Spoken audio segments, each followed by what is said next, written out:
क्या विपक्ष ने अफवाहें फैलाई, क्या विपक्ष ने वैक्सीनेशन को लेकर, वैक्सीन को लेकर लोगों के मन में शंका पैदा की?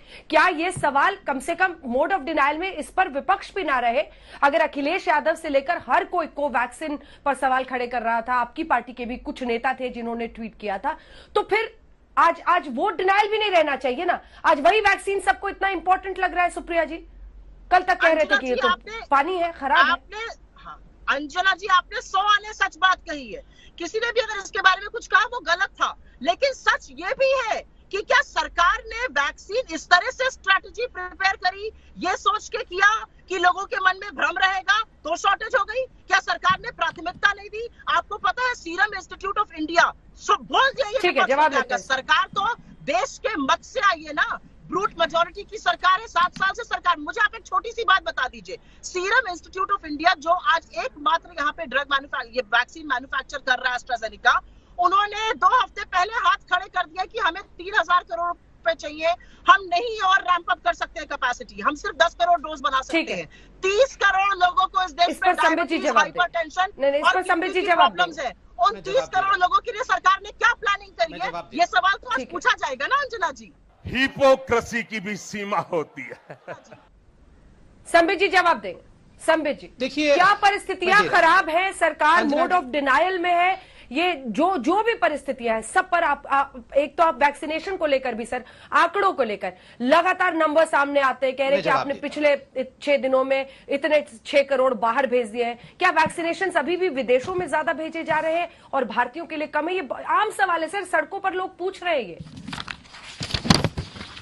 अंजना जी मैं आपको एक एक करके सबका जवाब देता हूं, बड़े शांत चित्त से जवाब देता हूं, क्योंकि जिसके घर में जिसके पिताजी, माताजी या बच्चा जिसका गुजर गया हो, उसको आंकड़ों से ज्यादा आज कम से कम तथ्यों की आवश्यकता है और चिल्ला करके नहीं। देखिए, पहली बात है, ये असामान्य समय है, अनप्रेसिडेंटेड टाइम्स है, बहुत सारी चीजें असामान्य तरीके से ही होंगी। जैसे कि अभी कांग्रेस पार्टी का यह आक्षेप था कि आपने वैक्सीन सही तरीके से नहीं बनाया, बिल्कुल सही बात। हो सकता था कि और बहुत सारी प्रशिक्षण होते, मगर असामान्य समय था तो ये कहीं ना कहीं इमरजेंसी यूज के लिए वैक्सीन को आपने अलाउ किया। इसमें विश्वास तो दिखाना पड़ेगा। उस समय कहा गया कि ये पानी है, हम नहीं लगाएंगे, और नेताओं ने आके प्रेस कॉन्फ्रेंस भी किया कि हम नहीं लगाएंगे, जिससे लोगों में भ्रम फैला। आप जानते हैं लाखों की वैक्सीन वेस्टेज हो गई, अभी भी लाखों की वैक्सीन वेस्टेज हो रही है। मेरे पास वो चार्ट है जो आज तमाम अखबारों में 16 अप्रैल तक सुबह 8 बजे तक का छपा हुआ है कि किस प्रकार से कोई भी स्टेट ऐसा नहीं है जहां पर कि बफर स्टॉक नहीं है। आने वाले 5 दिन कहीं 8 दिन का बफर स्टॉक है, तो वैक्सीन की शॉर्टेज कहीं नहीं है, नंबर 1। नंबर 2, यहां कहा गया कि मैं कम उम्र की हूं तो मुझे वैक्सीन क्यों नहीं दिया जा रहा है। मेरे भी बच्चे हैं, देखिए बच्चे यहां सबके हैं, सबको वैक्सीन देना चाहिए। एक प्रायोरिटी लिस्ट होती है, देश के सारे लोगों को रिसोर्स यूज करते हुए पूरे हेल्थ सेंटर्स के सिस्टम को एक्टिवेट करते हुए एक प्रायोरिटी लिस्ट होती है। उस प्रायोरिटी लिस्ट में 45 साल से ऊपर सभी लोगों को लग रही है। क्या 45 साल से ऊपर सभी लोगों ने वैक्सीन लगा लिया? मुझे खेद है कहते हुए कि यह संख्या भी बहुत बड़ी मात्रा में ऐसा है जो लोगों ने नहीं लगाया है, क्योंकि एक भ्रम के वातावरण को यहां जागरूक किया गया। थर्डली, आदरणीय राहुल गांधी जी ने जो कहा वो बहुत, उन्होंने कहा कि पहले से प्रेडिक्शन राहुल गांधी ने सब कुछ कर दिया था। देखिए, मैं परसों की बात बताता हूं। राहुल गांधी जी ने चुनावी रैलियों के ऊपर हमला बोला कि चुनावी रैली करते हैं ये लोग, कोरोना फैला रहे हैं, और परसों आप देखिए गोलपोखर एरिया में जाके उन्होंने इतनी बड़ी रैली कर दी, वहां पर खुद जाके उन्होंने संबोधित किया जहां सैकड़ों लोग मौजूद थे। ये फोटो हम सब ने देखा है।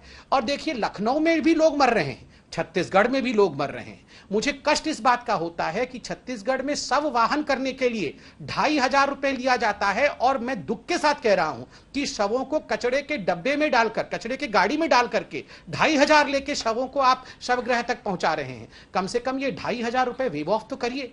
जो लोग मर रहे हैं उनसे 2500 रुपए लेना और कचड़े के गाड़ी में डाल के शवों को ले जाना, ये देखिए, आप भले ही आपका राज्य हमारा राज्य इस डिबेट में नहीं करना चाहते हैं, मगर राहुल गांधी जी महाराष्ट्र को लेकर चुप हैं, राहुल गांधी जी राजस्थान को लेकर चुप हैं, राहुल गांधी जी छत्तीसगढ़ को लेकर चुप है, पंजाब को लेकर चुप है। ये सिलेक्टिव बोलना उचित नहीं है, इसलिए मैं इतना ही कहूंगा। आप बिल्कुल सवाल पूछिए और समाधान करते हैं। खत्म, bye bye, tata, goodbye, गया। ठीक है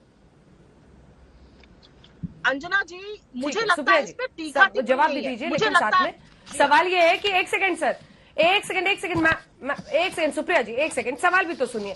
देखिए महाराष्ट्र की परिस्थितियां, महाराष्ट्र की जो परिस्थितियां थी और लंबे वक्त से आहट आ रही थी, लेकिन डिसीजन लेंगे लॉकडाउन पे, ले रहे हैं, 10 दिन पे हम मॉनिटर कर रहे हैं। ये बीमारी आपको इतना टाइम नहीं देती है, देरी हुई क्या? महाराष्ट्र पर क्यों नहीं बोलेंगे आप लोग, क्यों नहीं जवाब देंगे?